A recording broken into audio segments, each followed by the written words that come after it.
بسم اللہ الرحمن الرحیم۔ معزز مرد و خواتین و حضرات، السلام علیکم۔ آج کی ہماری ویڈیو کا ٹاپک ہے بہو کو کیسا ہونا چاہیے۔ گھر کے اندر یہ مسائل بہت کھڑے ہوتے ہیں۔ جب بہو بیاہ کر لائی جاتی ہے تو بعد میں اس کے اندر بہت سارے سائیڈ ایفیکٹ دیکھے جاتے ہیں اور دکھائے جاتے ہیں۔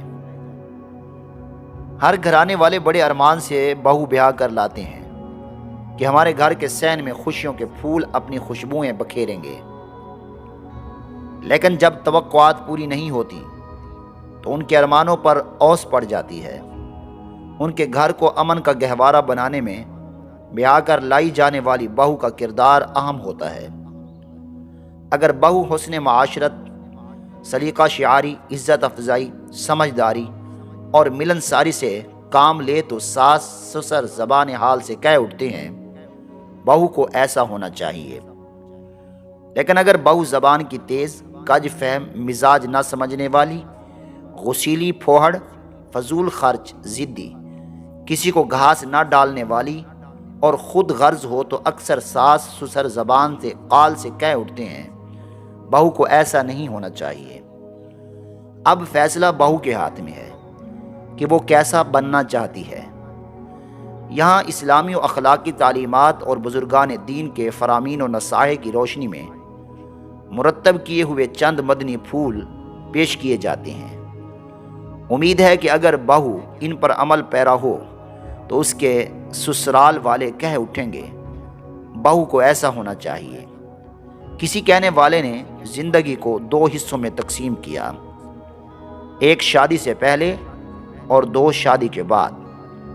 یہاں ذکر شادی کے بعد کی زندگی کا ہے۔ چنانچہ اس کے متعلق 6 فرامین میں آپ کو بتاتا ہوں۔ انشاءاللہ ان پر عمل کرنے کے بعد گھر امن کا گہوارہ بن جائے گا۔ نمبر 1، شادی کے بعد عورت بہو بن کر نئے گھر، نئے ماحول اور نئے افراد میں آتی ہے۔ سمجھداری کا تقاضا یہی ہے کہ جہاں بھی جائیں پہلے وہاں کا ماحول، قوانین اور اصول و ضوابط سمجھ جائیں۔ بینک میں جانے والا مینیجر سے چیک کیش کروانے کی ضد کرے یا ہوٹل میں جانے والا استقبالیہ مکتب کے بجائے ہوٹل کے مالک سے معلومات لینے کی ضد کرے تو اس کی مراد ہرگز پوری نہ ہوگی۔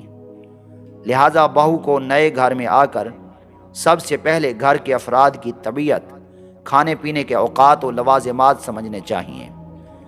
نمبر 2، عموماً گھروں کا نظام یعنی کہ نظام حکومت ماؤں کے ہاتھ میں ہوتا ہے۔ لہذا بہو کو گھر کے معاملات و حکومت اپنے ہاتھ میں لینے کی کوشش نہیں کرنی چاہیے۔ جتنا کام سونپا جائے تندہی سے کرے اور ہر معاملہ میں ساس اور نندوں سے مشورہ کرے۔ نمبر 3، سسرال میں کبھی بھی میکے کی امیری اور اپنی من مرضی کے قصے نہ سنائے اور نہ ہی سسرال کو نیچا دکھانے کی کوشش کرے، کیونکہ کوئی بھی چھوٹے باپ کا بننا پسند نہیں کرتا۔ نمبر 4، گھر کے نظام، کھانے کے انداز، سامان کی تربیت، دروازوں اور پردوں وغیرہ کا رنگ نامناسب معلوم ہو تو برملا تنقید کرنے کی بجائے پیار، محبت اور مشاورت کے ساتھ درست کرنے کی کوشش کرے۔ بلا وجہ کی تنقید نقصان کرتی ہے۔ نمبر 5، اپنے والدین کے گھر میں جیسا بھی کھاتی تھی اب اس کا گھر یہی سسرال ہے اور اسی گھر کے توے کی روٹی کھانی ہے۔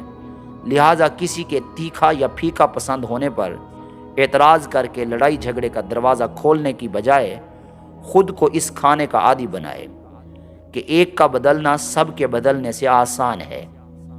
نمبر 6 اور آخری، کسی غلطی پر اگر ساس یا سسر ڈانٹ دیں تو اپنے ماں باپ سمجھتے ہوئے برداشت کرے اور فراخ دلی سے غلطی کا اعتراف کر کے ان کا دل جیتنے کی کوشش کرے۔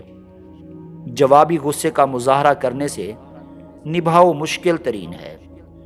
یقین جانیے نقطہ نظر اور سوچ تبدیل ہونے سے بھی بڑی حد تک مسائل حل ہو جاتے ہیں۔ مختصر سی فرضی حکایت پیش کر دوں۔ ایک شخص سڑک پر کھڑا تھا، اچانک اس کے ٹخنے پر زور سے کوئی چیز لگی۔ اس نے بڑے غصے سے پیچھے دیکھا، لیکن دیکھتے ہی اس کا سارا غصہ محبت و خدا ترسی میں بدل گیا، کیونکہ اس کے سامنے ایک نابینا شخص تھا جو بیچارہ چھڑی کے ذریعے راستہ ٹٹول رہا تھا۔ اب بجائے بدلہ لینے کے اسی شخص نے اس نابینا کو سڑک بھی پار کروا دی۔ اسی طرح جس دن باہو ساس کو اپنی ماں سمجھنا شروع کر دے گی اور اس کے افعال کو اپنی ماں کا طرز عمل سمجھے گی، مسائل حل ہو جائیں گے، وگرنہ جو اپنی ماں کی کڑوی باتیں برداشت کر لیتی تھی، ساس کی میٹھی باتیں بھی کڑوی محسوس کرے گی۔